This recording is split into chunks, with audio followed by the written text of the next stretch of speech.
Ja som hladná, ideme na obed? No ja nemôžem, ja musím ísť prokrastinovať. Ale...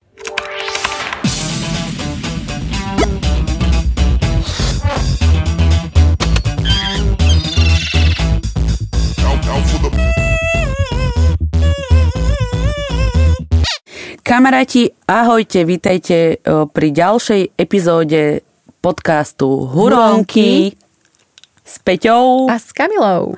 Ako ináč, s kým iným. A dnes tu máme namiesto živého hostia len takú témičku, ktorá je v našich životoch dosť veľká.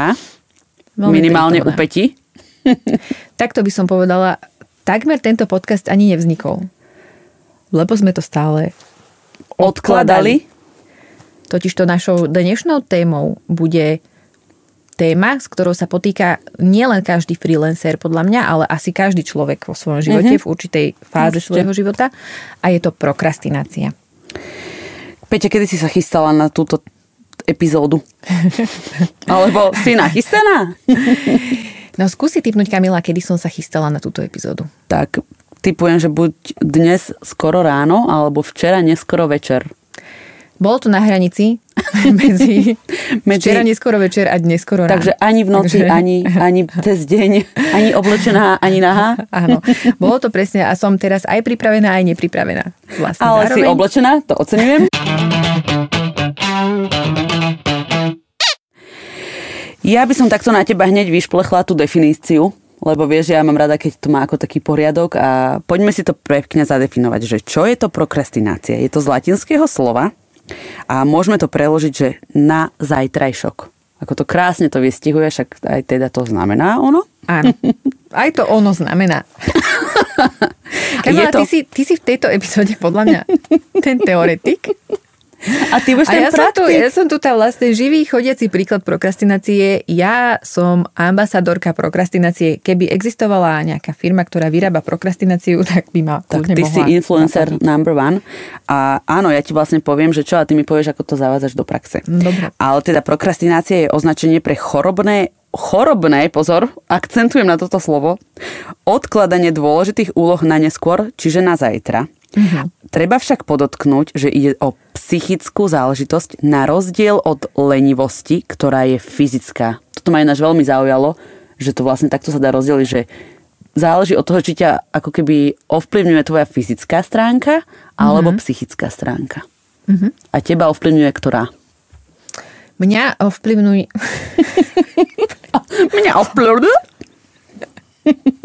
No, pri prokrastinácii ma samozrejme pochopiteľne ovplyvňuje psychická. Kamila, ma nenachytáš? Ale ja som rada, že si to takto vysvetlila a že sme si to vlastne aj pri príprave na tento podcast my takto definovali same pre seba, lebo ten rozdiel medzi tým je podľa mňa veľmi podstatný. Lebo častokrát sa možno, že ľudia, ktorí v tom nemajú úplne jasno, tak sa môžu cítiť zle, že nič som neurobil a zasa som tú svoju vec, ktorú som chcel urobiť, neurobil a cíti sa zle, má možno pocit, že je lenivý, ale on vlastne chudečík nie je lenivý. On má iba chorobné problém. Odkladanie, áno. No. Spojený so psychikou. Je toto podľa mňa veľmi dobrý začiatok aj tohto podcastu, ale aj celej tejto témy, aj tej témy, keď ju sám sebe nejako riešiš, že v podstate si to uvedomiť a rozlíšiť, že s čím zápasíš. Áno. Ja keď som si čítala túto teoretickú prípravu, tak ešte sa mi tu veľmi páčila, že postihnutí, čiže aj ty, sa často upokojujú a presvedčajú sami seba tvrdeniami typu a skúsi tipnúť. Lebo keď som si to prečítala, to bolo, ako veľmi mi to bolo smiešne, lebo to presne som toto počula z tvojich úst. Čiže akými takými vetami by si sa ukludnila, že prečo prokrastinuješ? Lebo... No tak to môže mať viac dôvodov, samozrejme. Tak ja väčšinou, keď prokrastinujem, tak prokrastinujem, pretože mám toho veľa. Ja viem, neviem, s ktorou tou úlohou mám začať. Mám na to samozrejme čas. Urobím to, keď ma bude naháňať deadline. Áno, a toto sú akože také tie, že dôvody prečo, ale teda tuto je, že teda postihnutí sa upokojujú tvrdeniami typu pod tlakom podávam lepšie výkony. Áno, veď to presne hovorím, že ja čakám, keď ma bude naháňať deadline. Toto je presne typ vety, ktorú som z tvojich úst už počula viackrát. Takže som vlastne čítala článok Prokrastinácia / o tebe. Aha. Vieš čo, ja som pri tejto príprave akože naozaj veľa vecí o sebe pochopila a o svojom vnútornom fungovaní, čo mi veľmi pomohlo, akože podľa mňa, keď máte nejaký problém, tak stačí, keď ho pochopíte a vlastne polovica z neho je tým pádom vyriešená. Čiže chceš povedať, že od dnes už neprokrastinuješ? Nie, od dnes to už len chápem, prečo to robím.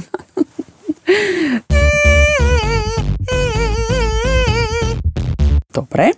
Dôsledkom sú stres, pocit viny a vlastnej neschopnosti.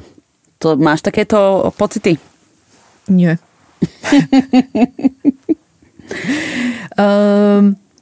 Vieš čo, tá prokrastinácia veľmi súvisí vlastne s tým, že napríklad minimálne u mňa, že nerobím tú vec, ktorú mám ísť robiť, ale namiesto toho si samozrejme vyberáš milión iných činností, ktoré sú v tej chvíli akože dôležitejšie samozrejme, len preto, aby si oddialila tú záležitosť, ktorú máš robiť.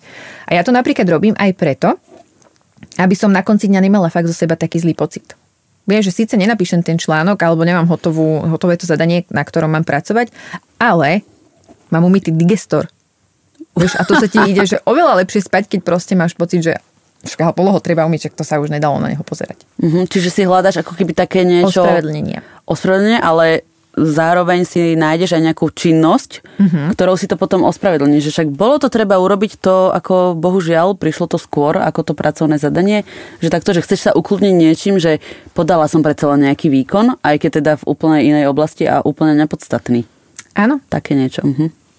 To vyplýva aj zo samostatnej tej... Čiže tým, že veľmi prokrastinuješ, si predstavujem, že máš celú domácnosť tutti frutti vyumývanú. Je to tak? Vieš čo, Kamila... Akože ja viem veľmi dobre prokrastinovať, ale viem si nájsť aj veľmi dobré činnosti, ktorým sa namiesto toho venujem. A máš aj hranice. Mám aj hranice. Zasa ako... Z druhej strany ja môžem povedať, že tým, že neholdujem tejto neresti a snažím sa ju veľmi obmedzovať, tak vlastne preto ja nemám umyté tie okná. Lebo vieš, ja nepotrebujem ako túto nejakú... A ty si nikdy neprokrastinovala? Ale však niekedy asi áno, ale... Ja mám zase, ja teda to tvrdenie, že pod tlakom podávam lepší výkon, to ja by som nikdy nevypustila z úst, to nie je môj prípad.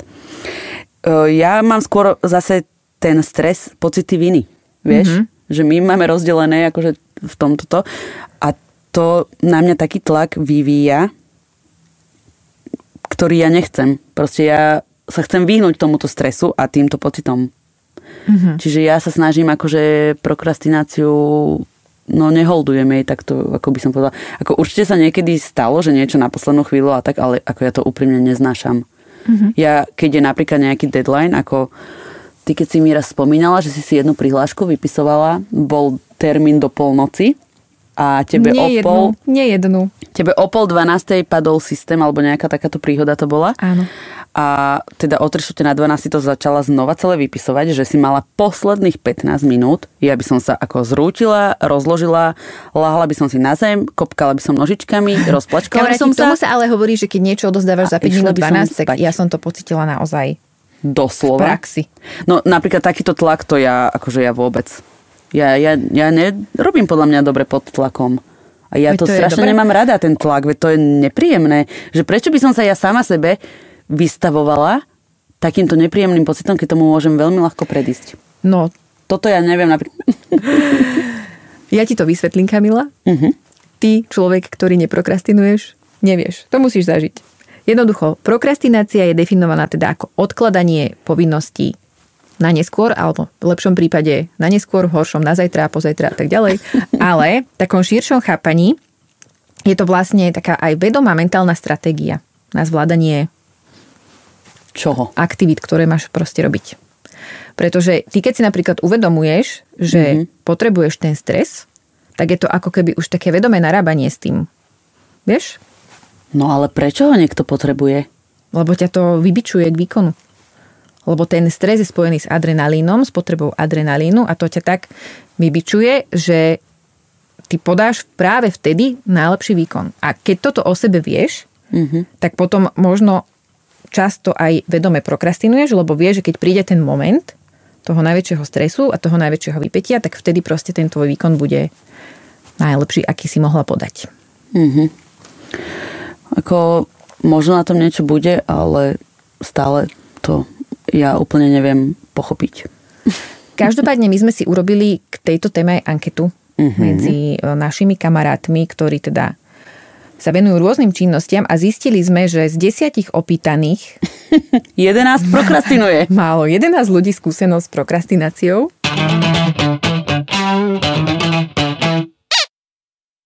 Každý s ňou zápasí nejakým svojím spôsobom a každý má aj nejaké vlastné zbrane, ktoré používa.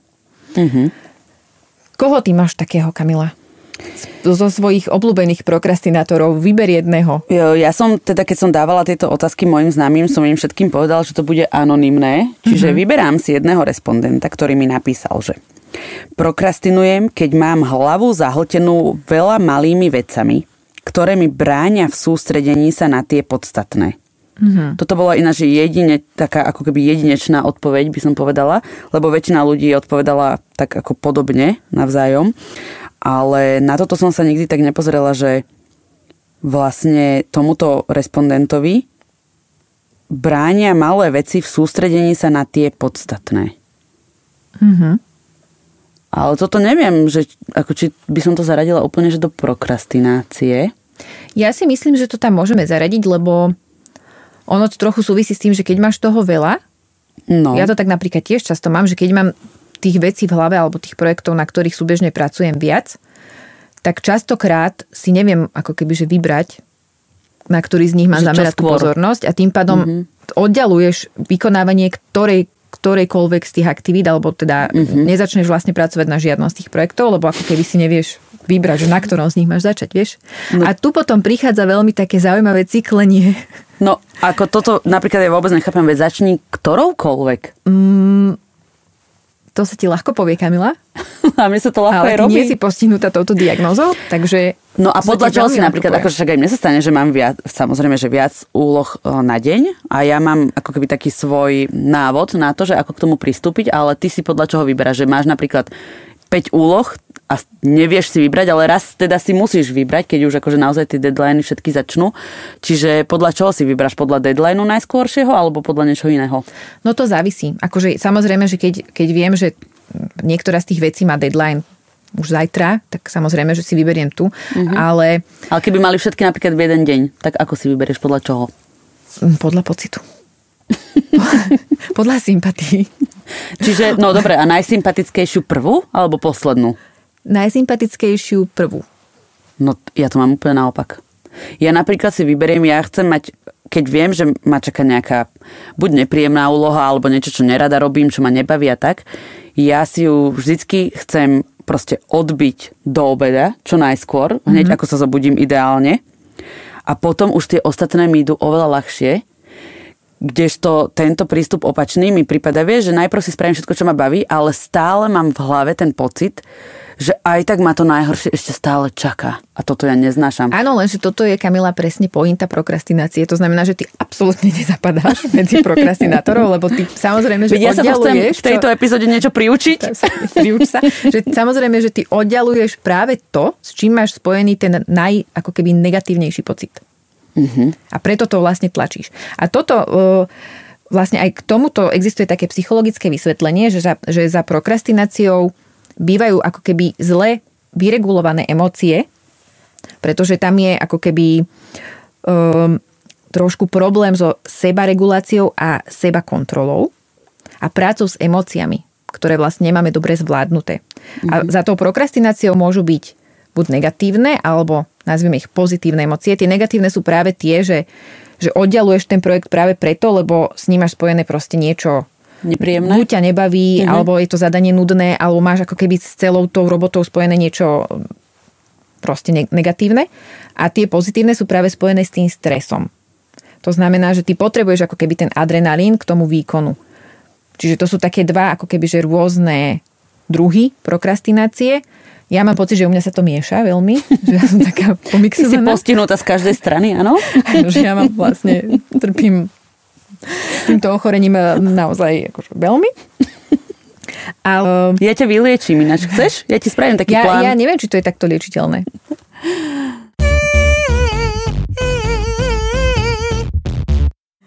Ty si na Vysokej napríklad, keď ste mali odovzdať nejakú seminárku, si ju kedy odovzdávala? No, však hádaj. Ty kokos, ja som ináč neznašala takýchto ako spolužiakov. A prečo? Čo ťa potom, kedy my odozdávame seminárku? Ako keď ste to stihli, takto. Keď ste to stihli do termínu, to beriem. Ale ja som napríklad hocikedy odozdala, že týždeň pred termínom. Bifla obyčajná. Tu letela niekde okolo? Ale mňa strašne nahnevalo vždy, keď ľudia to odozdali po termíne, že týždeň. Tak to som zasa ja nebola. Vieš, a dostali rovnaké Ačko napríklad ako ja. Ako by som si povedala, že už len za to, že si nesplnil jednu z podmienok, čo bol termín, tak ako nech sa páči, znížim ti známku.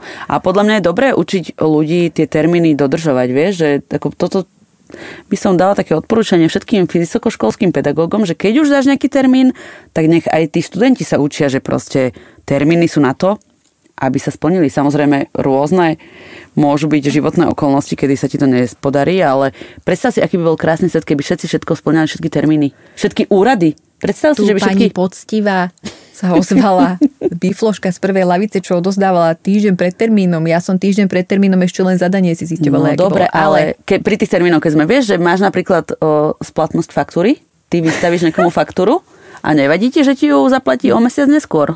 No, tak tu sa na to pozri. A keď to je moc, tak to môžem vystrihnúť. Ja by som sa chcela napríklad ťa teda opýtať, že kedy ty platíš faktúry? Keď tebe prídu nejaké vystavené. Ja mám finančnú asi prokrastináciu. Ty máš finančnú prokrastináciu. Ale to vôbec nie je spojené ako so žiadnym môjim výkonom alebo niečím. Ale vieš, že termíny podľa mňa je dobre dodržiavať, povedz. Je to dobre dodržiavať, lenže práve tá prokrastinácia, ona nie je spojená s tým, že ty nedodržíš termín. To už je zase nejaké iné ochorenie. Tam ide vlastne len o tú cestu, ako ty dôjdeš k tomu termínu, vieš? Chápem. Že môže niekto proste k tomu prísť tak, že to robí pekne, systematicky a naozaj, alebo že začne na tom projekte pracovať hneď ako dostane to zadanie a odovzdá ho do termínu a môže niekto prokrastinovať až do poslednej minuty a odovzdá ho LTT, ale takisto to stihne. To nechápem. Čiže v podstate ja som tiež za to, aby sa dodržiavali termíny. Aj sa o to takisto celý život snažím urputne. Asi ti to darí, ale tá cesta k tomu je jednoducho prokrastinačná. A keď sme ešte boli pri tom vysokoškolskom prostredí, keď boli skúšky, ty si sa učila, že celú noc predtým? Áno. To som presne bola ja. Ináč to je podľa mňa ako 80% študentov minimál, možno, že aj viac. Ja si myslím, že prokrastinácia sa asi veľmi často vyskytuje práve medzi študentami, že tam je to asi taká najväčšia liaheň prokrastinátorov. Ako ja ti poviem takto, ja som sa nikdy naučila noc pred skúškou, ako nikdy. Akože lebo ja som si povedala... Hermiona Grangerová, vítaj medzi nami. Hermiona si povedala, že keď zajtra mám skúšku a mám podať nejaký výkon, ja musím byť vyspatá. Čiže ja som práve, že pred skúškou išla spať akože oveľa skôr ako bežne. Ja som si normálne, že o 9:00 som už bola v posteli, aby som sa stihla dobre zregenerovať a oddychnúť si, aby som na ten druhý deň mohla podať výkon na skúške. Wow, tak toto sú fascinujúce zistenia, Kamila, akože ja zistujem, že ja ťa vôbec nepoznám.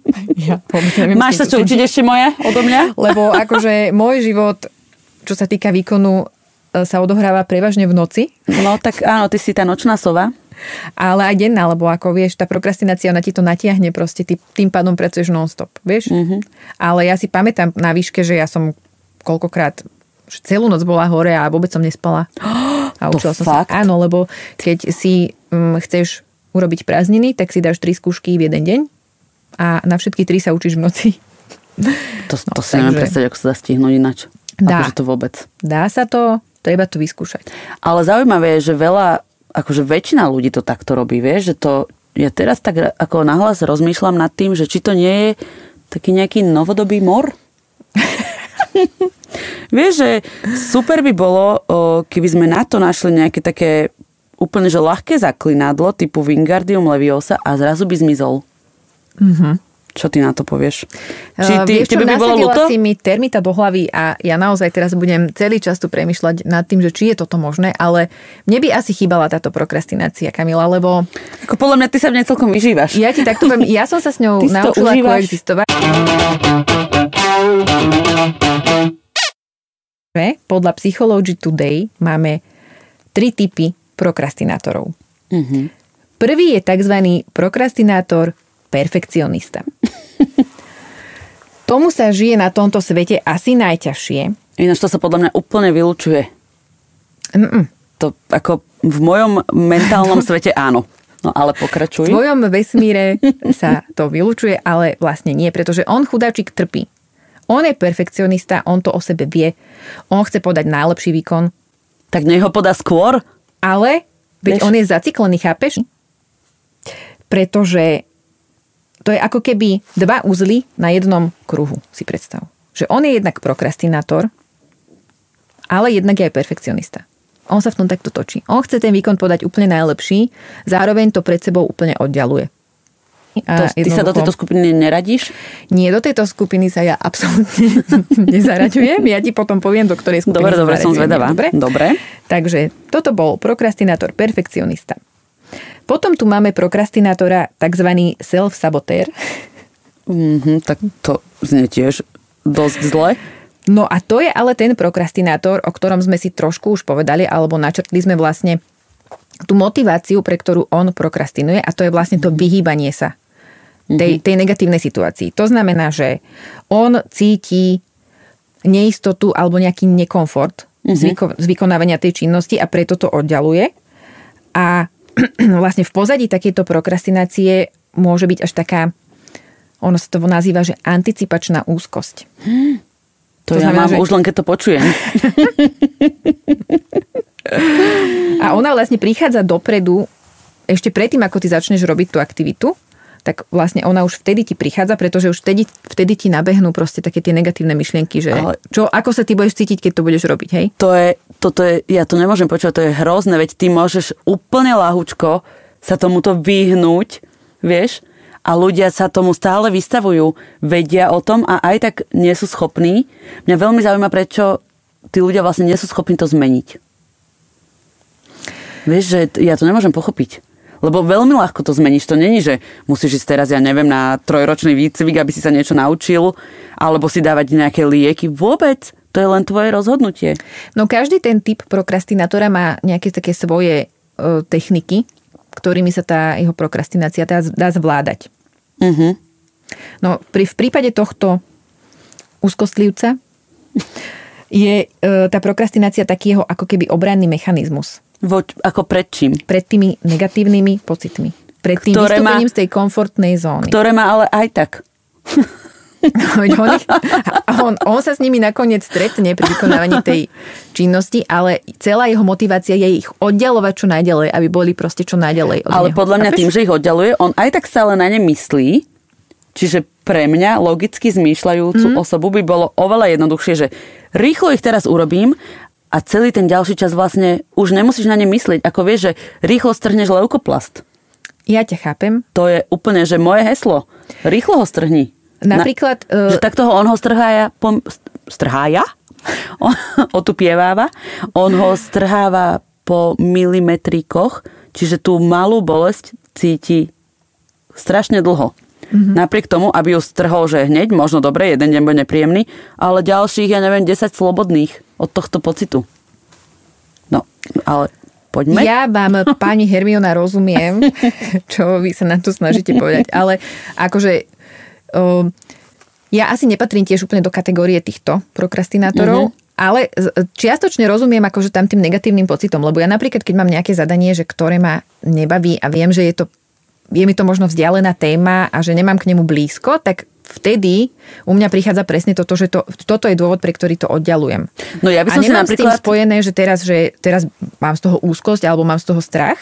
Skôr je to, že není mi tá téma blízka a oddialujem to čo najďalej, lebo jednoducho ako keby čakám na taký pocit, že potrebuješ taký impuls k tomu dostať, že kedy ti možno tak najmenej nebude vadiť to robiť. Ja by som si napríklad na tomto tvojom mieste tú tému práve že hneď prečítala aspoň niečo, aby som sa tým tak vnútorne uklonila, že aha, však už niečo o tom viem, vieš?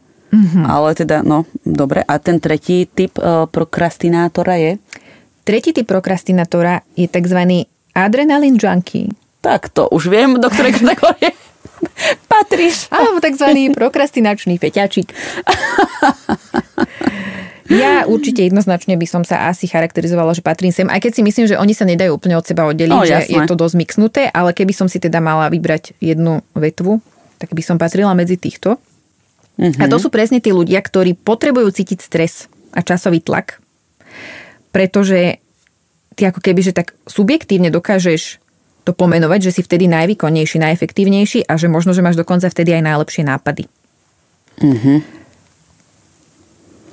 Takže to vieš potvrdiť, áno? No, ako ja s týmto mám bohaté skúsenosti. Aby som ťa takto pochválila, podľa mňa ty máš ako dobré nápady od rána do večera, bez tlaku. Čo by si potrebovala, Kamilka, od mňa? To ti poviem potom. Bez tlaku aj bez termínu. Ako môže na tom niečo byť, ale ja neviem, ako adrenalín to nie je úplne ako môj obľúbený šport. No, ani môj. Napríklad ja vôbec nemám sklony k nejakým adrenalinovým aktivitám, ale možno je to práve preto, že ja mám dosť toho adrenalínu, vieš, v tom bežnom živote. Áno. A teda, a ja ho nemám vlastne nikde. Jeden ešte z mojich respondentov, sa mi veľmi páčila táto veta, mi napísal, že teda keď počas toho, ako prokrastinuje, tak občas si googli príznaky ADHD, lebo počas intenzívnej prokrastinácie má pocit, že má všetky. Tak s týmto ja úplne takisto súhlasím. Akože negooglím si príznaky ADHD. Lebo ty vieš už na spamäť. Lebo tie žijem. No ja som ešte dostala potom takú odpoveď od jedného ďalšieho respondenta, že vlastne tá prokrastinácia je aj taký ako keby priestor si oddychnúť. Že tým, že sú ľudia prepracovaní, majú toho veľmi veľa, stále rozmýšľaš nad nejakými projektami, nikdy sa vlastne nezastavíš. A takto si ako keby, že je to spojené v podstate s tým oddychom, že aby si aspoň na chvíľu vypla hlavu, že si povieš, že dobre, možno to budem potom stíhať akože ledva, ale proste teraz si potrebujem oddychnúť. Ale to už akože je také spojené asi aj s tou prepracovanosťou, že napríklad táto moja kamarátka, ona mi písala, že v poslednej dobe ju veľmi baví variť a miluje krájanie zeleniny. Že takáto monotónna činnosť, pri ktorej vlastne nemusíš vôbec rozmýšľať, aj keď ja neviem, že či by toto som dala úplne, že to je prokrastinácia, že ona skôr ako keby v tomto oddialovaní tých úloh hľadá priestor na oddych. To môže súvisieť. Potvrdzujem ja ako hračkárska psychologička, potvrdzujem, že môže to spolu súvisieť. No dobre, a ty sa teda aj snažíš s tým nejako bojovať, alebo už si prijala tento svoj osud a si mu plne odovzdaná? Pre mňa bolo také zlomové pochopiť, čo sa mi to deje. Áno? Čiže ty, keď pochopíš toho svojho vnútorného prokrastinátora, v ideálnom prípade ho aj pomenuješ, môj sa volá Palo. To si tak počkaj, toho tak dlho? Dlho ho tak voláš, či to si teraz vymyslela? To neprezradím, Kamila, lebo neviem, čo by si už o mne pomyslela, ale naozaj... S Palom som sa ešte nestihla zoznámiť, vieš, že je to aj pre mňa novinka. Palo ma často berie na pivo, do kina. On so mnou ten digestor umýva. On ma berie do všelijakých aktivít. Ja ho potom za odmenu zoberiem do zatratenia. Ja s ním potom zatočím. Ale aby som sa vrátila k tej otázke, ktorú si sa ma pýtala, tak dlho to u mňa bolo také, že ty v podstate ako keby, že nerozumieš tomu, že prečo to odkladáš. Dlho podľa mňa ľudia, ktorí sa nad tým možno, že nezamýšľajú alebo to neriešia, tak môžu mať pocit, že sú leniví. A vtedy je to spojené fakt s takými negatívnymi emóciami. Ale ja keď som potom pochopila, že to reálne vôbec není lenivosť, ale je to naozaj nejaká úplne iná vec a že sú za tým úplne iné mechanizmy, tak som s tým ako keby prestala bojovať a skôr sa snažím nájsť tie techniky, ako ju zvládať. A jedna z nich je pre mňa práve to, že to pochopíš, že si to uvedomíš a za mňa už to je polovica úspechu, že to príjmeš a z toho potom už vlastne vyplývajú také malé také čiastkové úlohy a taktiky, ako s tým pracovať. U mňa to napríklad veľmi efektívne funguje, keď si tie úlohy rozdelím a pridelím im priority. Tak to je ako, ale to aj psychológovia odporúčajú. Čiže ja hovorím, že som hračkárska psychologička. Ty ma stále nebereš vážne, Kamila? Ja ťa beriem vážne. Ty veľmi dobre akože k tomu pristupuješ. Aj tá prioritizácia je ako podľa mňa dobrá, no ale pri tej prioritizácii by som ešte teda ja dala ten svoj typ, čo som už hovorila, že prioritizovať to najnepríjemnejšie ako prvé. Vieš? Že ja proste zbav sa toho zlého čo najskôr a už potom slobodne si rob tie... Zbav nás zlého, Kamila. Srandy. Keď to dokážeš, zbav nás zlého. Ako budem sa snažiť. No áno, ono v ideálnom prípade to tak je, že ja sa snažím, keď mám fakt, že zadanie, ktoré považujem za najmenej atraktívne z tých, na ktorých aktuálne pracujem, tak tiež sa snažím prvé spraviť to, ale častokrát to je napríklad, že práve toto zadanie má ten najpálčivejší deadline. Mm-hmm. Tým pádom naozaj, že stanoviť si tie priority je niekedy náročnejšie, niekedy sa to dá jednoduchšie, niekedy sa ti krížujú tie deadliny, ale pre mňa toto býva ako asi taká prvá vec, ktorú si urobím. A ďalej, čo mne celkom funguje, je, že nastavíš si reálne ciele. Mm-hmm. To znamená, že ja hneď ráno, keď sa zobudím, tak sa nezahatám cieľmi, že dnes spravím všetkých 14 vecí, ale nastavím si to relatívne reálne, lebo potom samozrejme, že psychologicky máš pocit, že je to aj naozaj zvládnutelné, lebo keď sa zahatáš a snažíš sa spraviť všetko naraz, tak sa zacyklíš. Teraz mi napadlo jedno príslovie, ktoré hovorí jeden môj dávny kamarát, že čo môžeš urobiť dnes, nerob ani zajtra a máš 2 dni voľna. Ale teda áno, ja sa riadím tým pôvodným, čo môžeš urobiť dnes, neodkladaj na zajtra. Ale teda je pravda, že ľudia, ktorí sú v podstate v tom pracovnom živote takí akože sami sebe pánmi, že s tým majú asi väčší problém, lebo je iné, keď máš nad sebou nejakého šéfa, každé ráno máte nejaký meeting, poviete si, čo musíte urobiť, že v podstate takto, keď máš nad sebou niekoho, tak vlastne on ti manažuje ten čas a ty akože musíš splniť to v ten deň, ale z tejto strany to je akože ľahšie, že ako keby ani nemá šancu to odkladať, ale keď nad sebou ako keby takto nad tebou nikto nestojí, tak chápem, že v tomto to je ťažšie. Existuje na to, okrem týchto všetkých vecí dobrých, ktoré si povedala, je na to aj taká technika, že Pomodoro. Poznáš to? Techniku Pomodoro? Áno. S bazálkou? To je iná technika, kulinárska. Nepoznám. Porozprávaj mi o technike Pomodoro. Porozprávam ti o tejto technike. Ja som ju objavila už, neviem, niekoľko rokov dozadu, ale vtedy som ju nebrala, že to je ako keby na taký boj s prokrastináciou. Takto ti poviem, ja som ju nepotrebovala ani využiť. Využíval čo ma vôbec neprekvapuje. Iný člen mojej domácnosti. Čo ma tiež vôbec neprekvapuje. Ale pre mňa to bolo, akože je to zaujímavá teória a je to hlavne taká technika pre mňa aj na takú lepšiu organizáciu. Mm-hmm. Teraz je strašne ťažké aj celkovo, akože podľa mňa sa o tom už aj začína veľa rozprávať, že je ťažké udržať pozornosť už aj detí, vieš, v škole, aj my dospelí, však stále tam niekto niečo scrolluje, nejaké nové správy ti stále vyskakujú, proste, že strašne veľa vnemov z okolia je a tým pádom možno, že táto situácia aj ako keby nahráva tej prokrastinácii, lebo si povieš, že ešte si scrollnem správy a tuto sa teraz niečo stalo a teraz si na 4 zdrojoch o tom prečítaš, vieš, že ale v podstate to nepotrebuješ. Úplne by ti stačilo, že raz za deň alebo aj raz za 3 dní si niečo prečítať, len teda akože táto doba podporuje tú prokrastináciu podľa mňa. No a presne táto technika Pomodoro pomáha s týmto bojovať tak, že vymyslel jeden Talian, tiež, ktorý mal očividne nejaké podobné problémy a on si zobral ten kuchynský taký timer, ako sa to povie po slovensky? No, kuchynský budík. Kuchynský budík, povedzme áno, ktorý mal teda asi v Taliansku veľmi veľakrát podobu rajčiny, čiže preto to je Pomodoro. Ja mám makronku. Áno, to je chutné. No vidíš, tak tvoja technika sa bude volať tým pádom makronka. Tu veľakrát býva vajíčko, alebo ja neviem, aký tvar to máva tento timer. To moja domácnosť týmto prostriedkom nedisponuje, čiže ja neviem. No ale teda on si vymyslel takýto prístup, že vždy si nastavil ten timer na tých 25 minút, koľko ich tam je, akože teda na 25 minút a povedal si, že kým nezazvoní ten timer, musím sústredene pracovať, nebudem sa na nič akože nič iné si proste pozerať, na nič iné sa sústrediť, len na tú jednu úlohu a keď zazvoní ten timer, tak mám 5 minút prestávku, počas tých 5 minút môžem robiť, čo chcem. Čiže ty si rýchlo poskroluješ, prečítaš, zavoláš, neviem, odpovieš na nejaké správy nepodstatné v tom čase.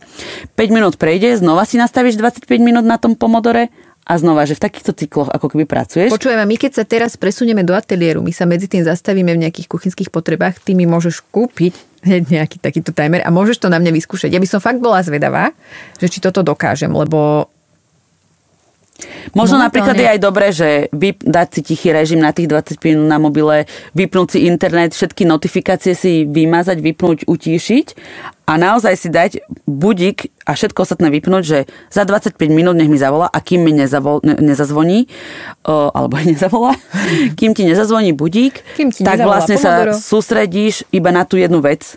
Ale akože je to fajn, že podľa mňa to celkom funguje, že toto by mohol byť aj taký tip pre tých ľudí, ktorí by s tým aj chceli nejako bojovať, len stále nevedia. Lebo to, že stále ti chodia nejaké impulsy zvonka, akože to nenahráva tej sústredenej práci.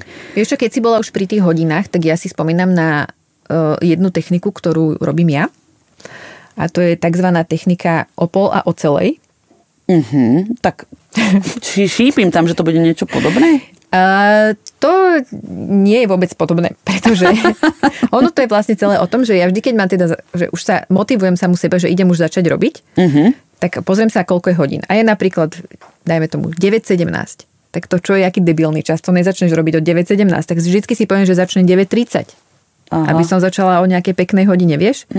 Lenže potom ty akože náhodou minieš to 30? Minieš to 30, lebo ty máš ešte od tých 9:17, proste máš ešte tých pár minút času. A keď sa náhodou zabudneš a pozrieš sa a už je 31, tak musíš počkať do celej. Lebo však nezačneš robiť 9:31, halo? Takže toto je moja technika. Normálne som onemela.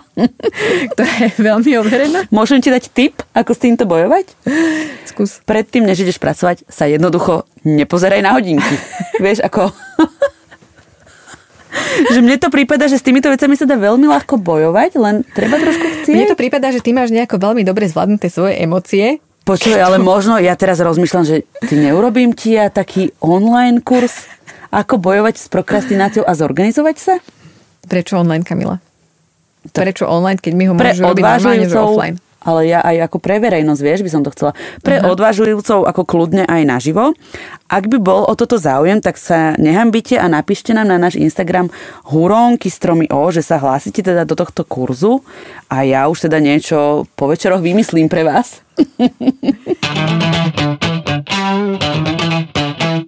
No, ja som teda ináč ako chcem ťa opäť pochváliť, ja neviem, čo mi je. Ja stále tu niekoho chválim. Ja neviem, čo nie je, ale hlavne, že mňa koľko chváliš, wow. Ale vidno, že to máš akože túto tému dobre naštudovanú. Ja touto témou žijem, Kamila. Ja som si s ňou odžila 30, nepoviem koľko rokov života. Áno. Ale tak, proste vieš, to je o tom, keď to akceptuješ a príjmeš, urobíš si z toho svojho pala. Nažíva sa ti oveľa lepšie. Kamoša. Ja som poprosila jednu moju kamarátku, ktorá je psychologička, že či by nám vedela spísať akože také hlavné tipy, ako s týmto bojovať. No a ty si ich tu v podstate ako tak prirodzene všetky spomenula, ale môžeme dať ako keby také zhrnutie na záver. Čiže jedným z dôvodov prokrastinácie je nedostatok plánovania. Čiže odporúča napríklad buď ráno vždy, alebo večer, len spraviť si taký akože to-do list, zoznam úloh. Ja keď počujem, že spraviť si ho ráno na ten deň, v ktorom to máš urobiť, to už je pre mňa prokrastinácia. Čiže ja v mojom kurze budem odporúčať, že spravte si ho večer predtým, aby ste išli spať s voľnou hlavou. My večer predtým si ho nemôžeme spraviť, lebo my večer predtým robíme tú vec, ktorú sme mali spraviť cez deň predtým. Ja viem, ale veď začneme na tom postupne pracovať. Neboj sa, prejdeš kurzom a hneď ti bude lepšie. Čiže napíš si všetko, čo chceš urobiť a označ si najdôležitejšie. To si tu aj ty, áno, hovorila, že to robíš. Ale ona tu dáva aj tip, že naplánuj si zhruba, že koľko ti to bude trvať. No to možno súvisí s tými reálnymi cieľmi, o ktorých som ja hovorila, že si kvázi vieš to nejak tak rozvrhnúť, že viem, že teraz, keď mám 5 zadaní, tak asi ich neurobím všetkých 5 za jeden deň. Ale vyhradím si ten čas tak, aby som stihla 2. Ale možno, že pri tomto ma napadá aj to, napríklad vieš, že máš napríklad, že 3 zadania v ten deň, začneš tým prvým, ktoré ťa najviac baví a tým, že ťa najviac baví, ho chceš aj robiť najdlhšie a stále sa s ním hrajkáš, pipleš, ešte stále niečo vymýšľaš. Pritom to zadanie bolo dobre urobené, povedzme 2 hodiny dozadu. A už si sa mohla presunúť na to druhé, ale ty podvedome sa mu venuješ, akože tvrdíš, že chceš, aby bolo perfektné, ale v podstate to môže byť istý spôsob prokrastinácie, lebo to ťa baví oveľa viac ako to druhé. Ale to je prokrastinátor perfekcionista. No vidíš? Ale preto je dobré, že naplánovať si čas, že však zhruba to vieš odhadnúť, samozrejme to nemusí byť asi že na minúty, ale povieš si, že 2 hodiny sa tomuto venujem, po tých 2 hodinách si pozrieš, že musíš si tak ako triezvo uvedomiť, že je to dobre urobené, hotové. Ak budeš mať čas, kľudne sa k tomu vráť, ale poď na ďalšiu úlohu. Čiže táto, akože tá časová, to také časové hodnotenie mi prišlo ako taký dobrý tip. No a posledný tip v tomto bode je odmeňme sa. Toto ja robím,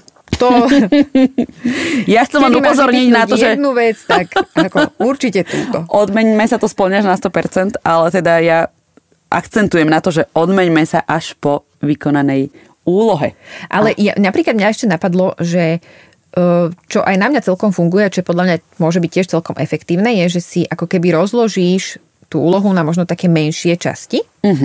A môže to súvisieť presne aj s tým časom, ako si ty hovorila, tak dám si treba deadline teraz svoj taký interný 2 hodiny, počas ktorých chcem urobiť napríklad časť toho zadania a potom sa môžem za to odmeniť. Áno. Potom si dám ďalšie 2 hodinky napríklad práce a potom sa zase odmením. To je, vidíš, ty to teoreticky všetko ovládaš. Ja som taký teoretik, počuj, ale praktizujúci prokrastinátor, ty môžeš mať akékoľvek podkutie teoretické, ale ty si vyplúta do toho sveta a ono ťa to tam zase pomele. Toto je tiež ďalší bod, presne, ktorý tu mám ako odporúčanie, že veľké ciele si rozdeliť na malé a dôležité je, aby ten cieľ bol čo najkonkrétnejší.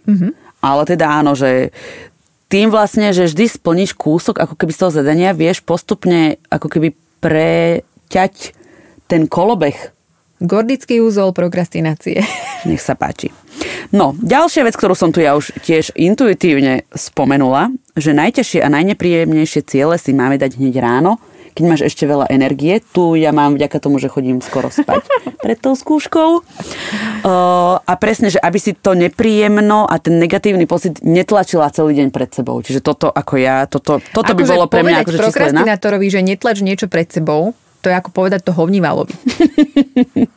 To je proste tvoja misia je tlačiť to pred sebou. To nie je tvoja misia, to je ty vyskoč na to a nech ťa to, vieš, unesie rýchlo, to máme vybavené a ideme ďalej. No, 4. bod z týchto typov, ako s tým bojovať, je: máme si skúsiť nájsť pozitívnu motiváciu, aby sme jednotlivé ciele naplnili. Čiže väčšinou ľudia nemajú radi, keď ich iní do niečoho nútia a musia robiť niečo preto, lebo niekto iný to chce. Čiže máš si nájsť ako keby také dôvody, že nie, že prečo túto vec musíš urobiť, ale prečo ju chceš ty sama urobiť. Že máš si nájsť ako keby takú vnútornú motiváciu, z ktorej celá tá tvoja snaha a celá tá tvoja práca bude prameniť. Pochváľte sa aj za to málo, čo ste zvládli a skús to na ďalší deň znova. Čiže nevzdávať sa. Keď nie na ďalší, tak môžete potom na ten ďalší. Alebo to presunúť ako o týždeň, to už necháme na vás. Ale, čiže áno, že zase nemať očakávania od seba, že teraz, ja neviem, 30 niekoľko rokov bojujem teda vlastne nie, oddávam sa prokrastinácii, idem s ňou bojovať a ako nevybojujete tento boj za jeden deň, ale pozitívne už by len bolo to vaše vnútorné nastavenie a rozhodnutie, že skúsim to. Že chcem s tým niečo urobiť.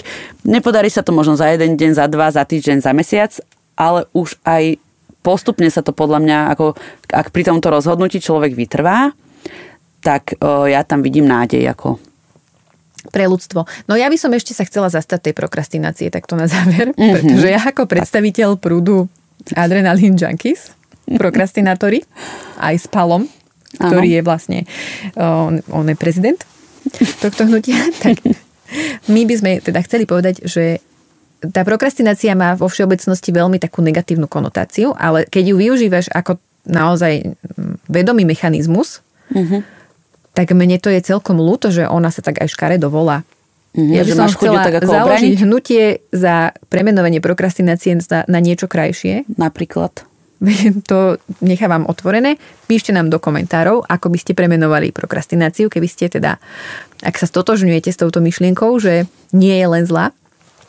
Ale samozrejme budeme veľmi radi, ak si z tohto podcastu, z tejto našej dnešnej epizódy zoberiete nejaké niečo. Nejaké múdro do každodenného života a v podstate teda, kto sa chce prihlásiť na ten kurz, ako s ňou bojovať, tak píšte mne a Ak ju chcete podporovať... Ak to by to chcelo vidieť v praxi, píšte mne.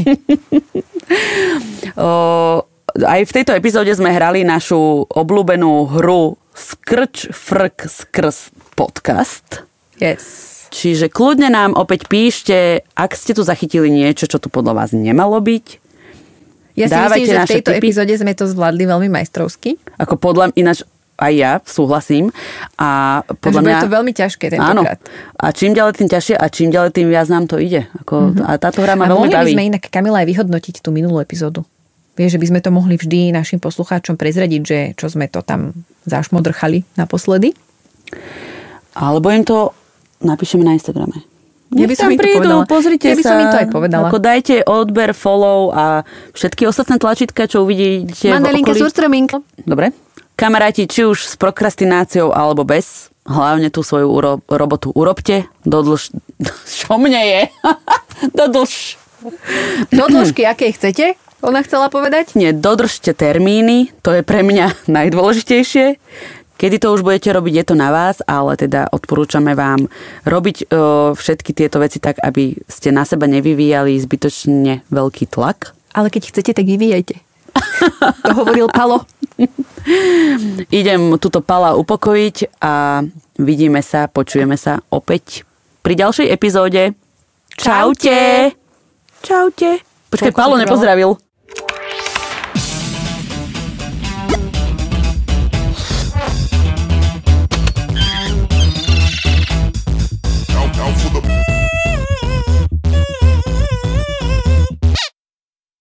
Viem. Ak ste dopočúvali až sem, ocitli ste sa v tajnom zákutí tohto podcastu. Kde nás Filip zase zabudol.